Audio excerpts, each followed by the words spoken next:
প্ৰথম স্কন্ধৰ পৰীক্ষিতৰ কাহিনীটো যদি আমি আলোচনা কৰি চাওঁ তাত আমি সেই শিক্ষা লাভ কৰিম। পৰীক্ষিতৰ কাহিনীয়ে আমাক কি শিক্ষা দিছে চাওক। যিদিনাখন ৰজা যুধিষ্ঠিৰে স্বৰ্গলৈ যোৱাৰ মন মেলিলে তেতিয়া পৰীক্ষিতক ৰাজ্যভাৰ অৰ্পণ কৰিলে আৰু ক'লে তুমি সুন্দৰকৈ ৰাজ্য চম্ভালিবা। তেতিয়া পৰীক্ষিতে ৰাজ্য চম্ভালিবলৈ ল'লে। ভিতৰ ভাগ তেওঁ চম্ভালি থাকোঁতে এদিন বাহিৰলৈ যোৱাৰ তেওঁ মন মেলিলে।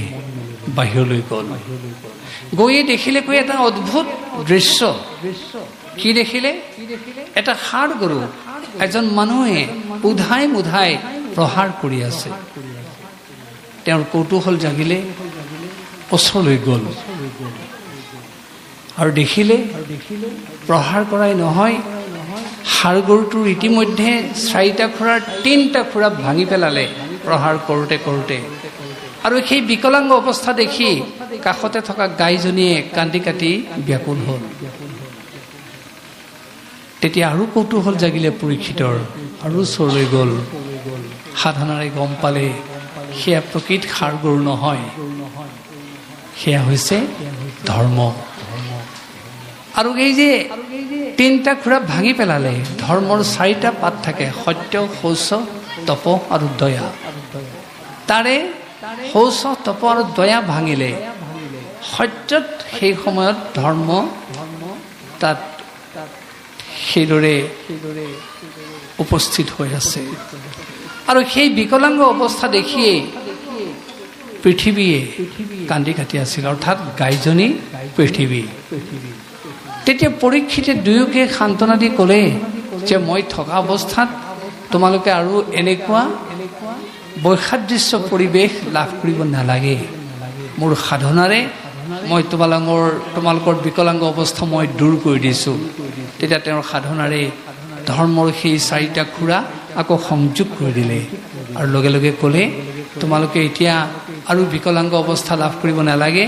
আৰু পৃথিৱীকো ক'লে তুমি আৰু কান্দি কাটি থাকিব নালাগে, মই তোমালোকক ৰক্ষা কৰিম।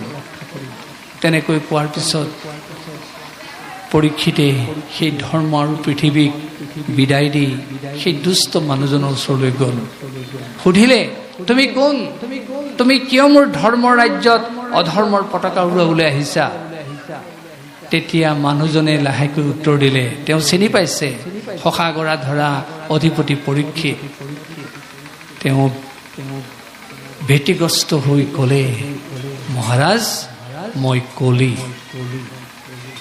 তেতিয়া পৰীক্ষিতে ক'লে সঁচাকৈ তুমি যদি কলি, তোমাক মই এধান মানি সময়ো মোৰ ৰাজ্যত থাকিবলৈ নিদিওঁ, মই তোমাক প্ৰাণে মাৰিম।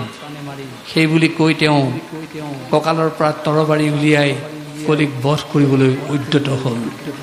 তেতিয়া কলিয়ে অনুনয় বিনয় কৰি ক'লে মহাৰাজ আপুনি শৰণাগত পালক, আপোনাৰ ওচৰত যি শৰণ লয় আশ্ৰয় লয় আপুনি তেওঁক ৰক্ষা কৰে। মই এতিয়া আপোনাৰ আশ্ৰয় প্ৰাৰ্থী, আপুনি মোক প্ৰাণে নামাৰিব। যদি মোক প্ৰাণে মাৰে আপোনাৰ এই শৰণাগত পালক খ্যাতিটো নোহোৱা হৈ যাব। তেতিয়া অকণমান সময় ভাবি পৰীক্ষিতে তৰোৱালখন কঁকালত সোমোৱাই থলে। লগে লগে ক'লে বেছ কলি, তোমাৰ কথাতে বাৰু মই আশ্বস্ত হ'লো, মই তোমাক প্ৰাণে নামাৰো। তেতিয়া কিন্তু পৰীক্ষিতৰ আৰু এটা কথা মনলৈ আহিলে যে কলি যুগত মানুহে ভাল কাম কৰিব নোৱাৰিব পাৰে। যদি ভাল কাম কৰিম বুলিও কোনোবাই প্ৰতিশ্ৰুতিবদ্ধ হয়, সংকল্পবদ্ধ হয়, সেইজনেও বোলে মুক্তি লাভ কৰিব পাৰে। তেতিয়া পৰীক্ষিতে ভাবিলে মই যদি কলিক বধ কৰোঁ কলি যুগৰ মানুহৰ এইকণ উপায়ো নোহোৱা হ'ব। সেইকাৰণে কলি যুগৰ মানুহৰ প্ৰতি দয়া পৰৱশ হৈ পৰীক্ষিতে কলিক বধ কৰাৰ পৰা নিৰস্ত হ'ল, ক্ষান্ত হ'ল।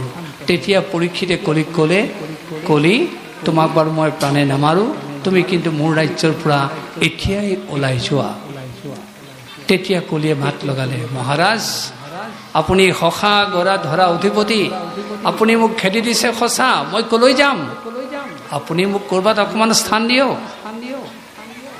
তেতিয়া পৰীক্ষিতে ভাবিলে, মই যদি ইয়াক স্থান দিওঁ, ই মোৰ গোটেই ৰাজ্যখন অন্যায় অত্যাচাৰেৰে প্লাবিত কৰি পেলাব, ইয়াক আশ্ৰয় দিয়াটো উচিত নহয়। কিন্তু কলিয়ে বাৰে বাৰে খাটনি ধৰিলে, মহাৰাজ আপুনি মোক অকণমান ঠাই দিয়ক। এই অনুনয় বিনয় শুনি তেতিয়া পৰীক্ষিতে ক'লে, বেছ কলি, তুমি মোক ইমান অনুনয় বিনয় কৰিছা, তোমাক মই বাৰু থাকিবলৈ ঠাই দিম, কিন্তু দিমহে দিম, মোৰ ৰাজ্যৰ পোনপটীয়া স্থানত তুমি থাকিব নোৱাৰা। যিটো অবাতে গৈছে, বেকাকৈ পথ গৈছে, তুমি তাত থাকিবা। তেতিয়া কলিয়ে মানি ল'লে, মহাৰাজ আপুনি মোক যি স্থানতে দিয়ে তাতে মই পৰিতৃপ্তিৰে বাস কৰিম। তেতিয়া পৰীক্ষিতে কলিক সম্বোধি ক'লে, বেছ কলি, মই তোমাক তেতিয়াহ'লে প্ৰথম সেইখন স্থান দিছোঁ যিখন স্থানত সদায় মদ্যপান হৈ থাকে। যি মানুহে মদ্যপানক জীৱনৰ সৰ্বোচ্চ সামগ্ৰী বুলি গণ্য কৰে, তুমি তাত তৃপ্তিৰে বাস কৰিবা। দ্বিতীয় স্থানখন নিৰ্ণয় কৰি ক'লে, কলি, তোমাক মই আৰু এখন স্থান দিছোঁ য'ত সদায় জুৱা খেল হৈ থাকে, তুমি তাত থাকিবা।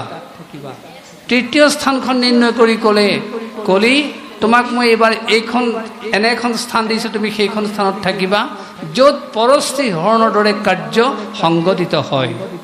চতুৰ্থ স্থানখন নিৰ্ণয় কৰি ক'লে, কলি, তোমাক মই এইবাৰ এইখন স্থান দিছোঁ, কোনো কাৰণ নোহোৱাকৈ য'ত প্ৰাণী হত্যা কৰা হয়, তুমি তাত থাকিবা। কলিয়ে লাহেকৈ আকৌ মাত লগালে, মহাৰাজ মোৰ ঠাই কম হৈছে, আপুনি আকৌ মোৰ কাৰণে অকণমান দৃষ্টি দিয়ক। তেতিয়া পৰীক্ষিতে এইবাৰ ক'লে, বেছ কলি, মই তোমাক এইবাৰ এখন বহল ক্ষেত্ৰ উলিয়াই দিছোঁ য'ত প্ৰচুৰ সোণ থাকে, সোণৰ মাজত থাকিবা। আকৌ কলিয়ে ক'লে, তথাপি মোৰ ঠাই কম হৈছে মহাৰাজ। তেতিয়া পৰীক্ষিতে ক'লে, বেছ কলি, তোমাক মই এইবাৰ এখন সংকীৰ্ণ ঠাই উলিয়াই দিছোঁ, তুমি সেইখনত তৃপ্তিৰে বাস কৰিবা, দুঘৰৰ মাটিৰ সীমাৰ মাজত থাকিবা। আকৌ মাত লগালে কলিয়ে, মহাৰাজ আৰু মই আপোনাক আমনি নকৰোঁ, আপুনি মোক আৰু অকণমান ঠাই দিয়ক, মই নিজ স্থানলৈ গতি কৰিম। এইবাৰ পৰীক্ষিতে ক'লে, বেছ কলি, মই তোমাক এইবাৰ বহল ঠাই উলিয়াই দিছোঁ, গৃহস্থৰ ঘৰৰ পঞ্চসোণা পাতক থকা স্থানত থাকিবা। এইদৰে কলিক নিৰ্দেশ দিয়াৰ লগে লগে কলি সেই স্থানলৈ গতি কৰিবলৈ উদ্যত হ'ল। আৰু লগে লগে আমাক ভাগৱতে সাৱধান কৰি দিছে যে কলি থকা স্থানত যদি কোনোবাই প্ৰশ্ৰয় দিয়ে, তেওঁৰ ধ্বংস অনিবাৰ্য, তেওঁৰ অকাল মৃত্যু অনিবাৰ্য, তেওঁৰ হাহাকাৰ অনিবাৰ্য। তাৰ উদাহৰণ যদুবংশ। যদুবংশই অকালতে মৃত্যু বৰণ কৰিলে। কিহৰ কাৰণে? কলি থকা স্থানক প্ৰশ্ৰয় দিয়াৰ কাৰণে।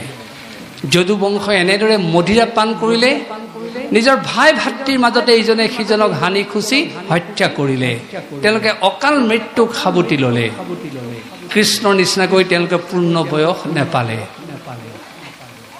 সেইটোৱে প্ৰমাণ কৰি দিছে যদুবংশই পূৰ্ণ বয়স পাব লাগিছিল, কিন্তু কলি থকা স্থানক প্ৰশ্ৰয় দিয়াৰ কাৰণে কৃষ্ণৰ বংশ হৈও যদুবংশই ৰক্ষা নেপালে। সেয়ে আমাকো সোঁৱৰাই দিছে, কোনোবা ধন টকা পইচাৰে আধ্যবন্ত হ'ব পাৰে, কোনোবাই উচ্চ বংশত জন্মগ্ৰহণ কৰিব পাৰে। যদি কলি থকা স্থানক প্ৰশ্ৰয় দিয়ে, যদুবংশৰ দৰে তেওঁলোকৰ দুৰ্দশা নামি আহিব, তেওঁলোকৰ অকাল মৃত্যু আহিব আৰু ঘৰখনত হাহাকাৰ ধ্বনি উত্থাপিত হ'ব। সেয়ে সেই কথাই আমাক সাৱধান কৰি দিছে যে কলি থকা স্থানৰ প্ৰতি যাতে আমি লালায়িত নহওঁ। ঠিক সেইদৰে জুৱা খেলত কলি থাকে, তাৰ পৰিণতিটো ধ্বংস। তাৰ উদাহৰণ কুৰুবংশ।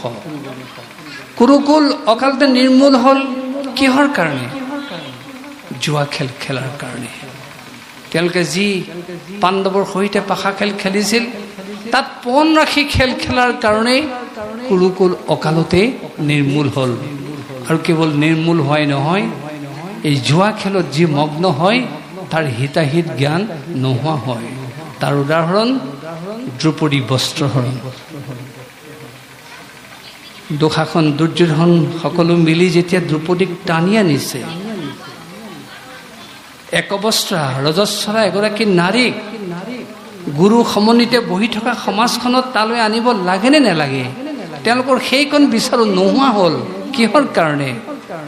এই কলি থকা স্থানক প্ৰশ্ৰয় দিয়াৰ কাৰণে, পাশা খেলত পণ ৰাখি খেল খেলাৰ কাৰণে।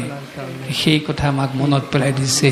জুৱাৰীয়ে যেতিয়া খেল খেলে, নিজৰ ধৰ্মপত্নীৰ কাণৰ সোণকণো টানি আনিবলৈ কুণ্ঠাবোধ নকৰে, যাৰ পৰিণতিত ঘৰখনলৈ হাহাকাৰ ধ্বনি উত্থাপিত হয়, হাহাকাৰ নামি আহে।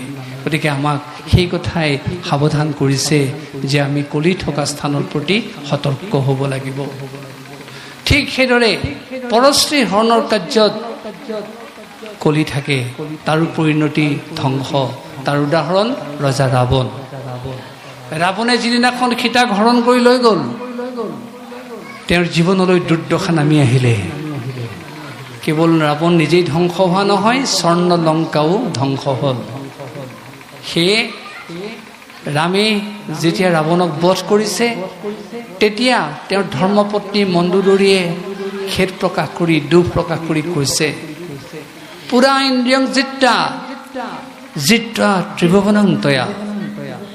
তুমি পুৰণি কালত ইন্দ্ৰিয়বিলাকক নিয়ন্ত্ৰণ কৰাৰ কাৰণে তুমি ত্ৰিভুৱন জয় কৰিব পাৰিছিলা, কিন্তু আজি তুমি ইন্দ্ৰিয়বিলাকৰ হাতত তোমাৰ দেহ প্ৰাণ মন এৰি দিয়াৰ কাৰণে সেই ইন্দ্ৰিয়বিলাকে উল্টাই তোমাক বধ কৰিলে। ৰামৰ শৰ নিমিত্ত মাত্ৰ। সেই কথাই প্ৰমাণ কৰি দিছে পৰশ্ৰী হৰণৰ কাৰ্যত কেনেধৰণৰ দুৰ্দশা নামি আহিব পাৰে। অৰ্থাৎ মানুহজনৰতো অন্যায় হ'বই, ঘৰখনৰ পৰিয়ালটোৰো অন্যায় হ'ব, সমাজ। সেইদৰে কোনো কাৰণ নোহোৱাকৈ যেতিয়া প্ৰাণীক হত্যা কৰা হয়, তাত কলি থাকে, তাৰ প্ৰতিও আমাক সাৱধান হ'বলৈ কৈছে। তাৰ উদাহৰণ ৰজা দশৰথ। যিদিনাখন দশৰথে কোনো কাৰণ নোহোৱাকৈ শব্দভেদী বান মাৰি, অৰ্থাৎ আজি যিটো মিছাইল ক্ষেপণাস্ত্ৰ বুলি কয়, সিন্ধুক বধ কৰিলে, তেওঁৰ জীৱনলৈ অমানিশা নামি আহিলে। তেওঁ কান্দি কান্দি কান্দি অকাল মৃত্যুক সাৱটি ল'লে। আৰু আপোনালোকে সকলোৱে জানে ৰামায়ণৰ কাহিনী।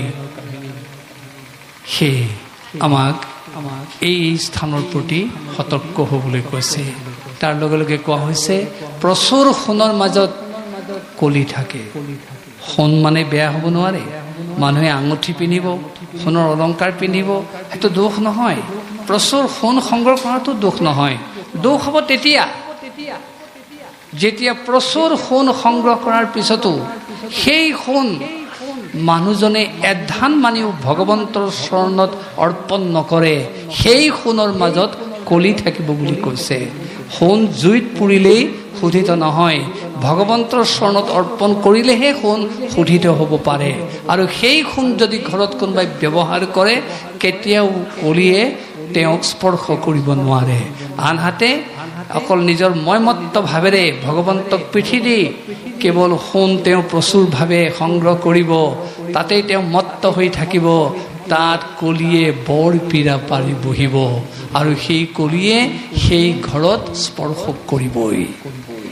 সেইকাৰণে আমাক তাৰ প্ৰতি সতৰ্ক হ'বলৈ কৈছে। আমি যি সোণ সংগ্ৰহ কৰিম, যি সোণ ব্যৱহাৰ কৰিম, প্ৰথমতে ভগৱন্তৰ চৰণত অৰ্পণ কৰি ল'ম, তেতিয়া সোণ শোধিত হ'ব, আৰু সেই সোণে আমাক অপকাৰ কৰিব নোৱাৰে, কলি তাত বাস কৰিব নোৱাৰে।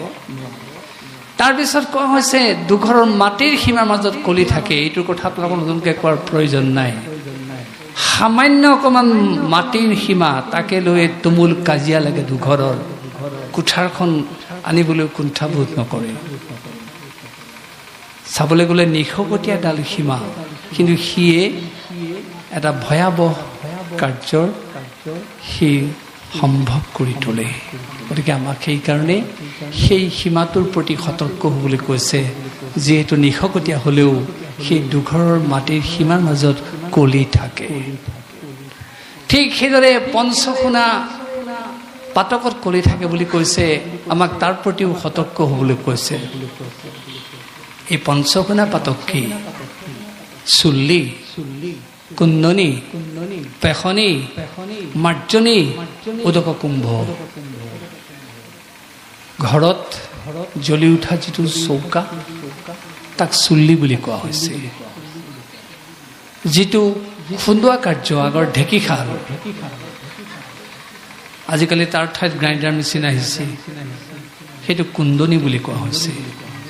তাৰপিছত পেখনী, আগৰ মা ডলা জাতখন, তাৰ ঠাইত এতিয়া গ্ৰাইণ্ডাৰ মেচিনে সেই ঠাই দখল কৰিছে। তাৰপিছত মাৰ্জনী, বাহনী, সূতা, ঝাৰুৰে যেতিয়া ঠাই সাৰিব, পৰিষ্কাৰ কৰিব, তাক মাৰ্জনী বুলি কোৱা হৈছে। আৰু উদক কুম্ভ, যিটো পানী উতলি থকা পাত্ৰ। এই পাঁচটা স্থান গৃহী লোকে কেতিয়াও ত্যাগ কৰিব নোৱাৰে। অথচ তাক ব্যৱহাৰ কৰোঁতে তেওঁলোকৰ জ্ঞাতে অজ্ঞাতে বিভিন্ন কীট পতংগ সেই স্থানত যাহ যায়, আৰু যাহ যোৱাৰ কাৰণে তাৰ পাতক গৃহীৰ ঘৰলৈ সোমাই আহে। সেইকাৰণে ইয়াক কোৱা হৈছে পঞ্চসোণা পাতক। অৰ্থাৎ চৌকাত কীট পতংগ যাহ যাব পাৰে, পানী উতলি থকা পাত্ৰটোত কীট পতংগ যাহ যাব পাৰে, পেখনীত পিছা কাৰ্যত যাহ যাব পাৰে, কুন্দনী খুন্দোৱা কাৰ্যত যাহ যাব পাৰে, মাৰ্জনী ঠাই সৰা কাৰ্যতো যাহ যাব পাৰে। সেই পাপ আকৌ কোৱা হৈছে গৃহী ঘৰলৈ সোমাই আহে। কিন্তু তাৰ পৰা নিবৃত্তি পাবৰ কাৰণে উপায় দিয়া হৈছে। কি উপায়? পঞ্চযজ্ঞত যেতিয়া গৃহী লোক তাত নিবিষ্ট হৈ পৰিব, নিশ্চিতভাৱে সেই মহাপাতকৰ পৰা অৰ্থাৎ পঞ্চসোণা পাতকৰ পৰা গৃহী লোকসকল ৰক্ষা পাব। এই পঞ্চযজ্ঞ কি? ব্ৰহ্মযজ্ঞ, পিতৃযজ্ঞ, দেৱযজ্ঞ, ভূতযজ্ঞ, মনুষ্যযজ্ঞ। এই যে আজি ভাগৱত শ্ৰৱণ কীৰ্তন হ'ব, এয়া ব্ৰহ্মযজ্ঞ। অধ্যয়ন অধ্যাপন কৰা কাৰ্যক ব্ৰহ্মযজ্ঞ বুলি কোৱা হৈছে। পিতৃৰ উদ্দেশ্যে যে তৰ্পণ কৰিব, শ্ৰদ্ধাদি কৰিব, সেয়া পিতৃযজ্ঞ। দেৱতাৰ কাৰণে যে হোম কৰিব, সেয়া দেৱযজ্ঞ। ভূত মানে প্ৰাণী, বিভিন্ন ঘৰচীয়া প্ৰাণীক যেতিয়া আহাৰ যোগান ধৰিব, সেয়া ভূতযজ্ঞ। আৰু সাক্ষাৎ দামোদৰ বুলি ভাবি সমস্ত অতিথি গৃহলৈ অহাৰ লগে লগে যেতিয়া শুশ্ৰূষা কৰিব, এয়া হ'ব নৃযজ্ঞ, মনুষ্যযজ্ঞ। যি গৃহী লোকে এই পঞ্চযজ্ঞত ব্ৰতী হ'ব, পঞ্চসোণা পাতকৰ পৰা পৰিত্ৰাণ পাব।